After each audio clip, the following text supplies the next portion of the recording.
Hello, it's Bildie's Bizarro Bedtime. I'm Madeleine Swan, or Maddie. This is my husband Bill. Hello.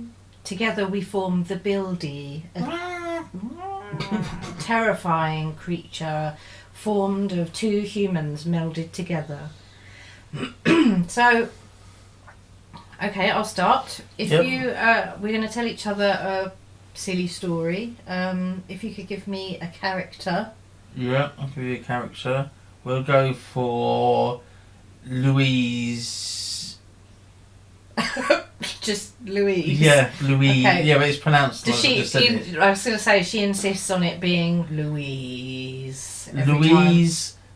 Like that. Time. Okay. Louise. Just on As a though kind you're of, going to say. as on a kind of oh Yeah, as thing. like as though you're going to say a surname. Yeah, I get it. Yeah. And what is Louise like? She is. I think Louise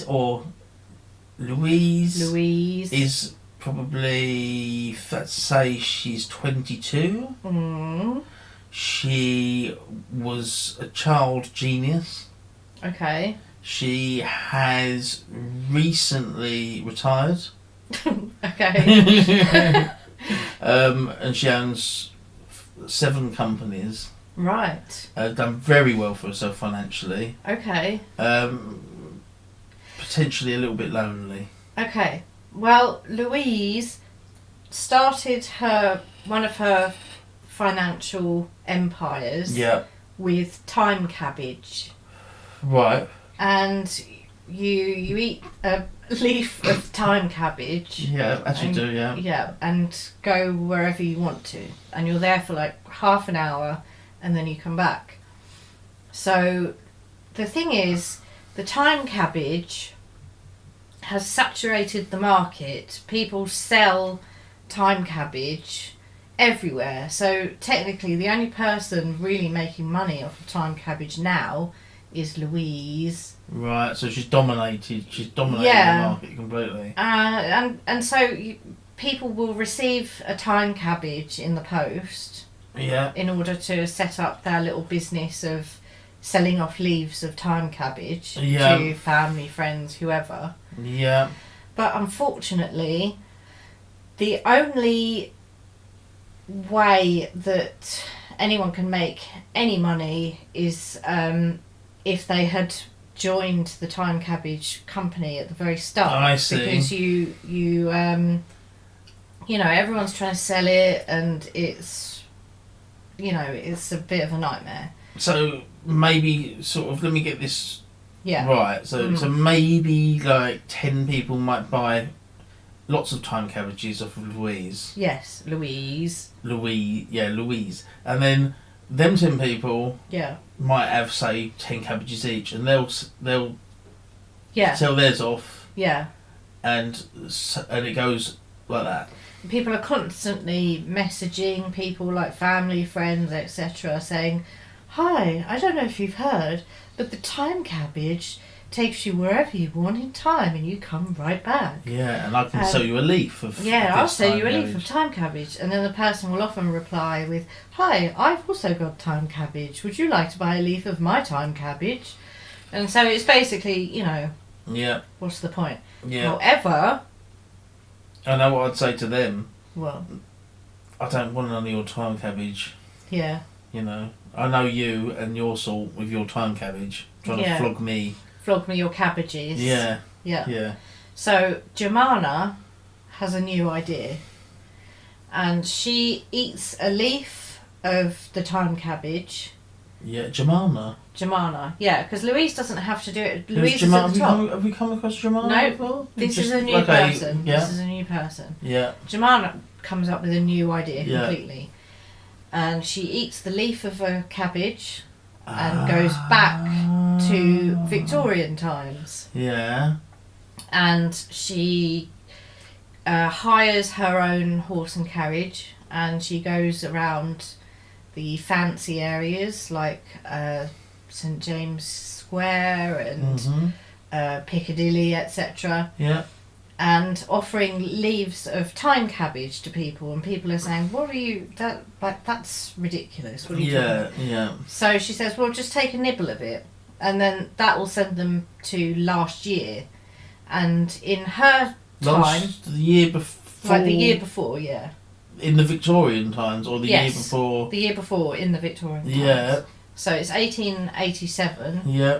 And a nibble of a thyme cabbage leaf will send you back to, say, 1886. Yep. And in her time, they come immediately back. But to them, they've been gone for half an hour. Right. So they reappear instantly. And she says, "Would you like to buy the whole leaf?" And they say, "My God, yes, of course I would." So she starts selling thyme cabbage leaves to people in the Victorian era. That are now... Oh, and it's still in the Victorian era? Yeah, it's still in the Victorian era. The only trouble is, eventually, they start selling thyme cabbages as well. Yes. Because... Do you know what I thought you were going to do? What? I thought you was going to say that she went back before Louise set it all up, and then she was going to be at the top. That probably would have made a lot of sense. However, Jemima just doesn't think that big. No. She just wants to go back to the Victorian times. I'll just earn enough for a weekly wage. That'll be fine. Yeah. So that's what she does. And eventually everyone's selling off bits of, thyme cabbage leaves. So she has to eat 2 leaves and go back to the Georgian period and start all over again. Yeah. And eventually it ends and she buys another cabbage. I don't know, I kind of blanked out there. She buys another, so maybe she goes back into the future, buys another cabbage from Louise. Maybe the middle of the thyme cabbages you can go forward, and the outer leaves maybe you go back. Well, no, you see, you eat 1 leaf of cabbage and you're gone for half an hour, and then you return to the point that you were before. Okay. Well, that was an interesting story. I was going for kind of avant-garde, no ending, continues on and then stops. Okay, so I'm going to... I've really got nothing, so just give me a character. Okay. And see where we go with it. Flippity-gibbets. Have we not had a flippity-gibbet before? No, okay, flippity-gibbets. Yeah. Okay, so flippity-gibbets is... What is he? Is it him, flippity-gibbets? Can be a him if you want it to be a him. Okay, yeah, I like a him. He really enjoys cleaning. Okay, so Flippity-gibbets is owns a 4-bedroom house, and he's done alright for himself. Yeah, and he's cleaning away, and the mortgage that he owns goes up the APR, whatever It's just a thrilling ride, I've got to say. We're talking about the APR, yeah. the amount of mortgage you've got to pay back, the banks have all gone haywire, financial difficulties, tough times. Yeah. And he has to pay more money back. So he's done alright for himself, but he's short on cash. Yeah. So he decides to get a couple of housemates. Yeah. Yeah. So he does his interviews. Yeah. And he interviews a couple of people, and he decides he likes this guy called, what's his name? Mungana. So he says, okay, Mungana, you can have bedroom number 1, and the other one, let's call her Mandy. Okay. You got Mandy, Flippity-gibbets and Mungana. Yeah.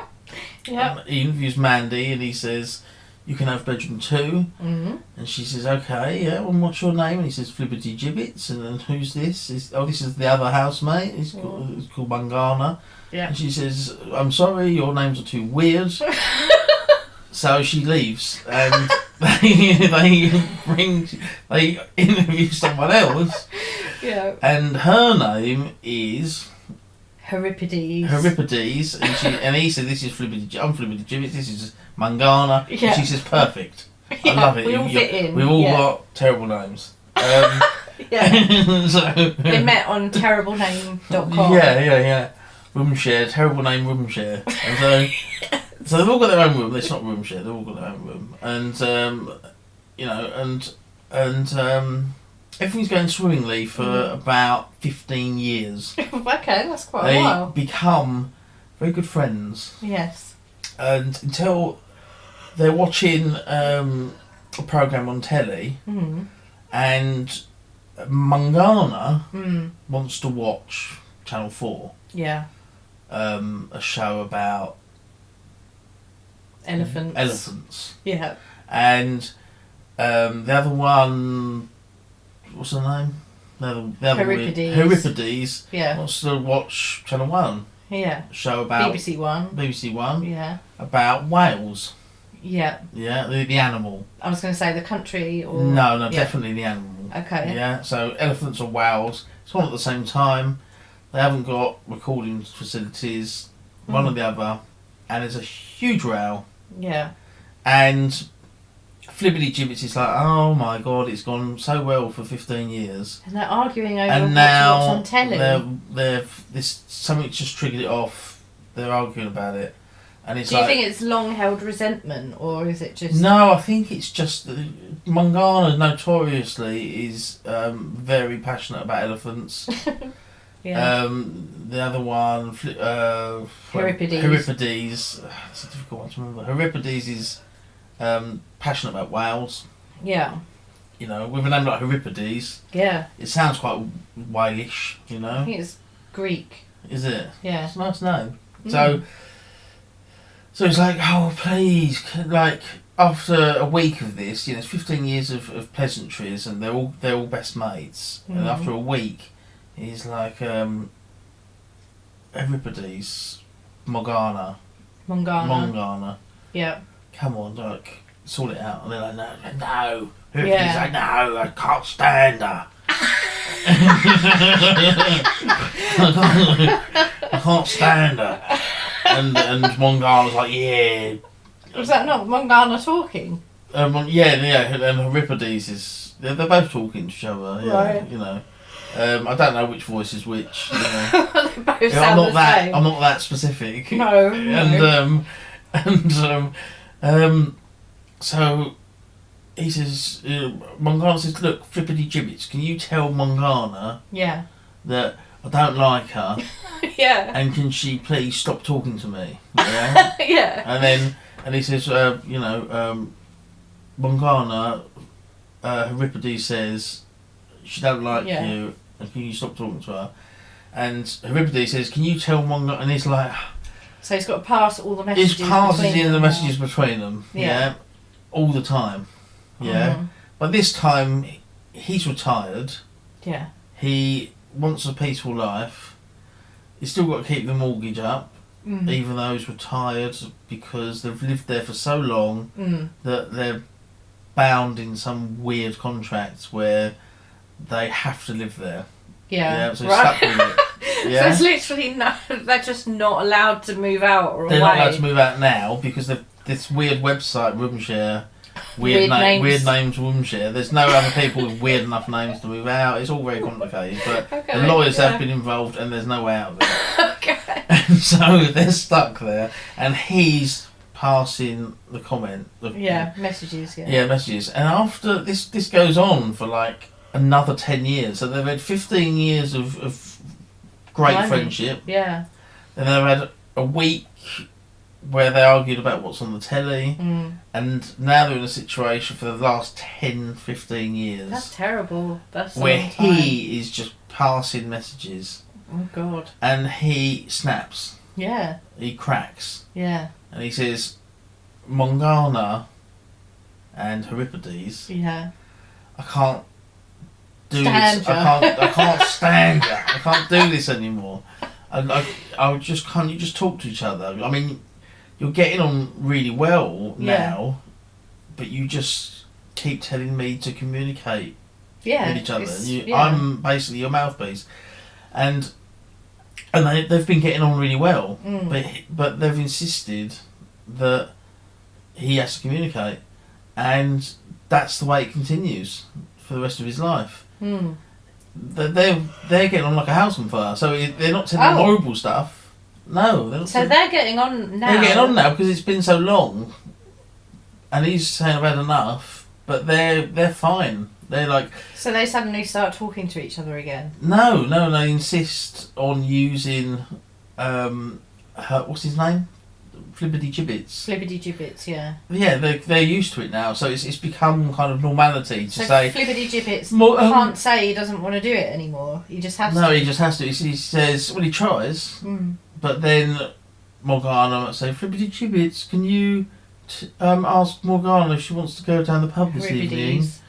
How are they going to go to the pub together? Well, he has to go with them.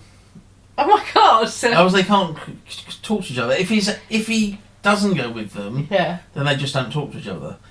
They just sit. Because it's been so long, and he can't stop because it's been so long doing it that it's instinct. It's like a reflex. Yeah. You know, she says it, and he's like, and he tells them the thing, and he kicks himself every time he does it, but he can't stop, and that's just the way it is. Well. That sounds like a nightmare. Yeah, I mean, it is, but then he doesn't, he wants it to stop, but I think, it's a reflex. Yeah, he said reflex. It's almost like he's got no control over it. No, he can't move away, he can't move out. He's stuck with two people who refuse to speak to each other. It doesn't sound great. But they do get on. But how do they get on if they don't talk? They talk through him, don't they? Yeah, but that isn't technically classed as getting on. No, by all other things they do get on. It might as well be like they get on. Right. It's just he is like the conduit through which they can get on. And it doesn't leave much room for him to be friends with them. So I guess by this point they're having normal conversations with each other and telling each other funny stories, and they even say, Flibbity Gibbet, can you tell Morgana, do you remember that time when we like couldn't decide on what channel to watch, and then laugh about it, and he's like, but they've got to do it through Flibbity Gibbet. yeah, and then we had to start talking through Flibbity Gibbet, and they go, do you remember how this all began? yeah, exactly. And he's like, time's wild. Yeah, so Flibbity Gibbet's in a bit of a nightmare. Yes. Okay, well that again was Bildie's Bizarro Bedtime. We shall see you next time. Goodbye. Goodbye.